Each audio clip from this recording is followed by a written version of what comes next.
STF को भी ये जिम्मेदारी दे दी जाइए। औरंगजेब की आत्मा सचमुच इनके अंदर घुस।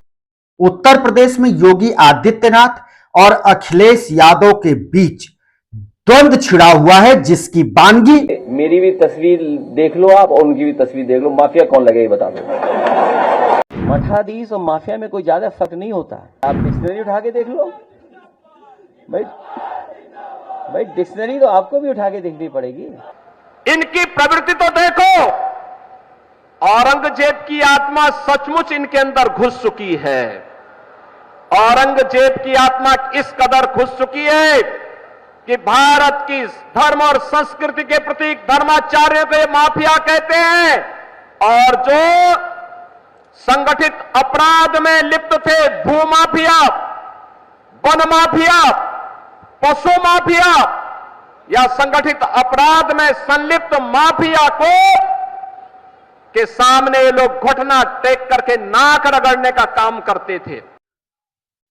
इस बानगी में आपने देखा कि समाजवादी पार्टी के राष्ट्रीय अध्यक्ष किस तरह से योगी आदित्यनाथ पर कटाक्ष करते हुए कह रहे हैं कि हमारी और उनकी दोनों की शक्ल देख लीजिए और फिर आपको पता चल जाएगा कौन माफिया है और कौन माफिया नहीं है। ये बहुत बड़ा हमला बोला है अखिलेश यादव ने।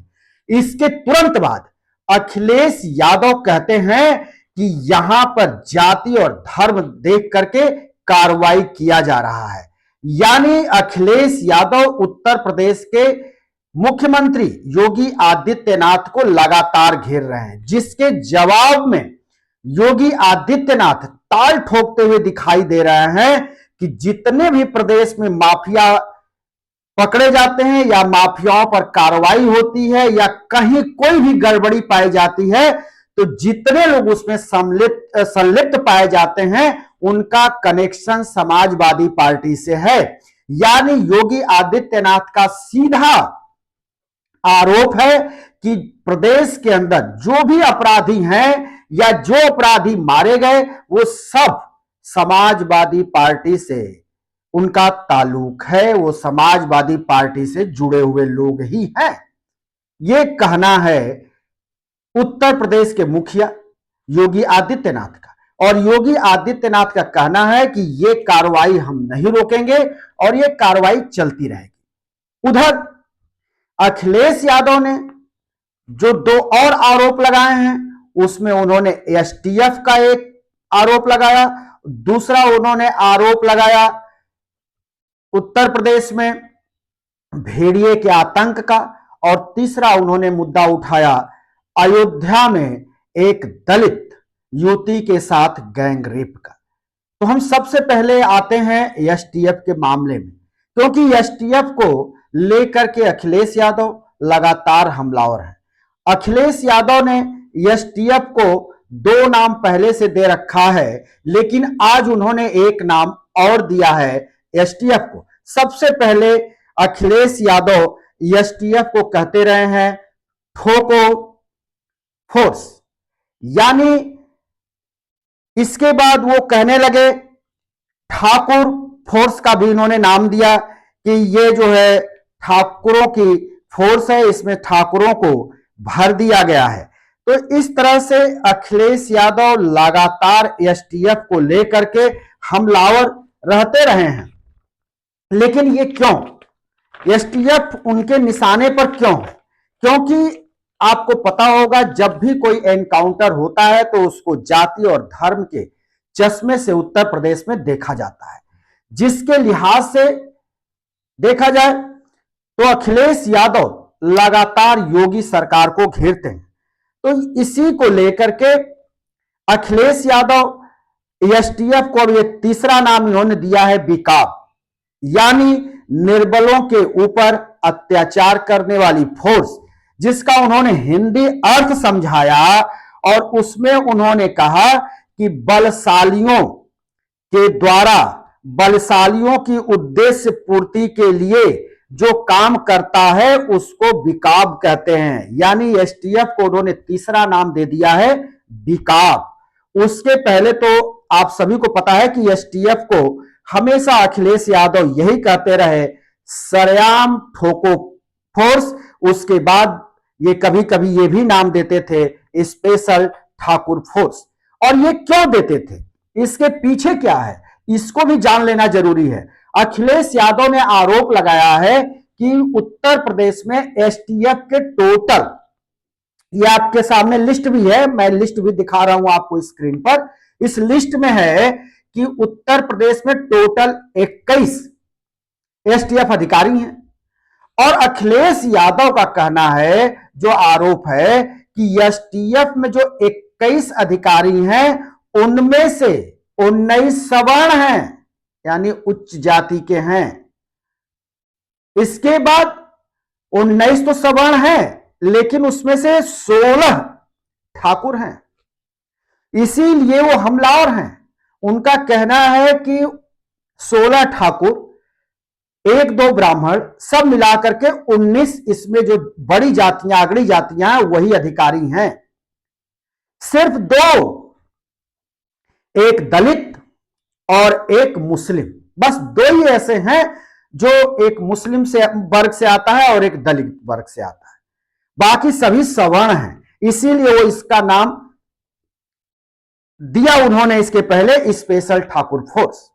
अब इनका कहना है कि अब ये एसटीएफ का नाम ये हम आज दे रहे हैं बिकाब, इसलिए कि ये जो है सवर्णों की टीम है जो इनके उद्देश्य पूर्ति के लिए कार्रवाई करती है, इसलिए इसका नाम बिकाब होना चाहिए।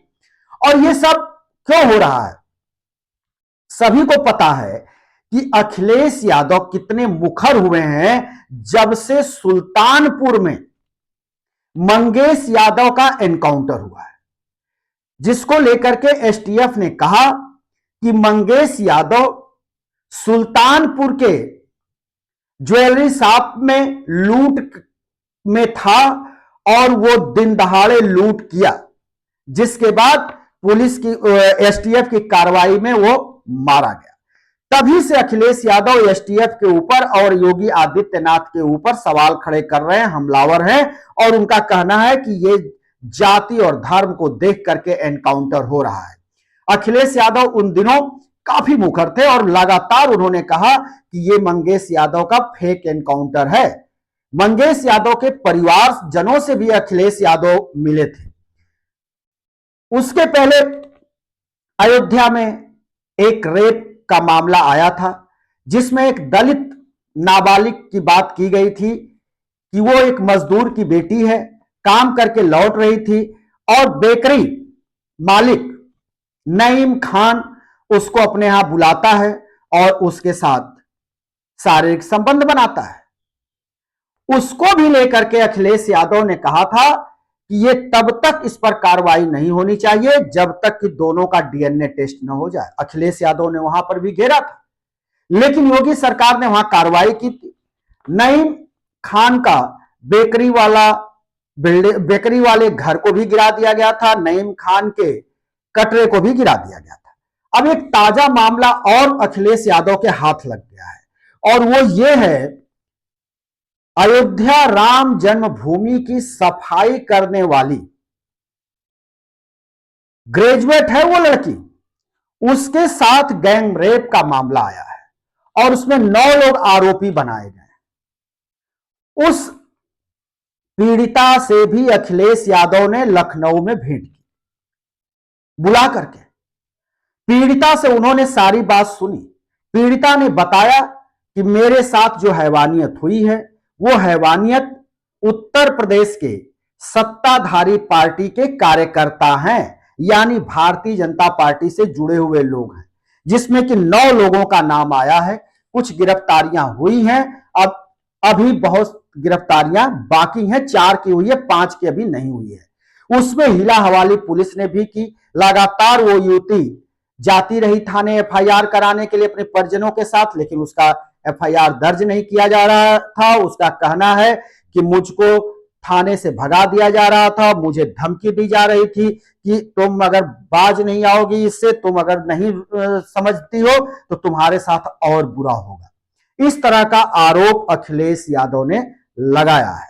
लेकिन योगी आदित्यनाथ का जो हमला है वो ये है कि ये जितने अपराधी हैं प्रदेश में, और जितने अपराधी इसके पहले थे जिनके ऊपर कार्रवाई की गई, ये सभी के सभी समाजवादी पार्टी से जुड़े हुए लोग हैं। इनका कनेक्शन समाजवादी पार्टी से है। उनका कहना है कि अखिलेश यादव ने ही और उनके पिता मुलायम सिंह यादव ने इस तरह के अपराधियों को पाल रखा था और उन्हीं के चढ़ाए बढ़ाए और उन्हीं के द्वारा ये खिलाए पिलाए अपराधी हैं। और गाहे बगाहे उत्तर प्रदेश के मुख्यमंत्री योगी आदित्यनाथ अखिलेश यादव को औरंगजेब कहते हैं। औरंगजेब इसलिए कहते हैं कि अखिलेश यादव, एक बार की वाकया है कि वो मुलायम सिंह की बात नहीं माने और पार्टी का अध्यक्ष बनने के लिए वो आगे आ गए। इसी को लेकर के भारतीय जनता पार्टी गाहे बगाहे उनके ऊपर हमलावर रहती है कि ये औरंगजेब है। तो ये तो राजनीतिक दोनों तरफ से वार प्रत्यारोप है, एक दूसरे के ऊपर ये आरोप लगता रहता है। लेकिन जितनी भी कार्रवाई हुई है बुलडोजर की, उस सबको योगी आदित्यनाथ सही ठहराते हैं और कहते हैं कि सभी अपराधी थे, इसलिए उनके ऊपर कार्रवाई की गई। उधर जब से सुप्रीम कोर्ट का एक वर्डिक्ट आया है जिसमें कहा गया है कि अगले आदेश के पहले देश के अंदर कहीं भी अपराधी हो चाहे कोई हो, उनके मकानों पर बुलडोजर नहीं चलाया जा सकता। लेकिन सुप्रीम कोर्ट ने यह भी क्लियर किया है कि वो मकान जो रोड के क्षेत्र में आते हैं, जो अतिक्रमण करके बनाए गए हैं पटरी पर या जहां रोड बन रहा है उसके बीच में आ रहे हैं, उनको डेमोलाइज किया जा सकता है, उनको हटाया जा सकता है, उनको तोड़ा जा सकता है, उस पर किसी तरह का रोक नहीं है। लेकिन सुप्रीम कोर्ट ने साफ साफ कह दिया है कि अपराधी ही क्यों न हो, लेकिन उसके मकान पर बुलडोजर नहीं चलाया जा सकता, क्योंकि बुलडोजर कानून कोई नहीं है, बुलडोजर न्याय नहीं है। इसलिए बुलडोजर कहां चलना चाहिए, नहीं चलना चाहिए, कब चलना चाहिए, यह कानूनी मामला है और कानून को हाथ में किसी सरकार को लेने की जरूरत नहीं है। इस तरह की सख्त टिप्पणी के बाद पूरे देश में एक बार बुलडोजर कानून पर रोक लग गया है। तो यह आरोप प्रत्यारोप चलता रहेगा। समाजवादी पार्टी और भारतीय जनता पार्टी उत्तर प्रदेश की दोनों प्रमुख पार्टियां हैं जो आमने सामने हर मुद्दे को लेकर के आ जाती हैं और दोनों में जम करके शब्द बाण चलते हैं। जी, हम फिर किसी दूसरे वीडियो को लेकर हाजिर होंगे। तब तक के लिए शिवमूर्ति दुबे को दीजिए इजाजत।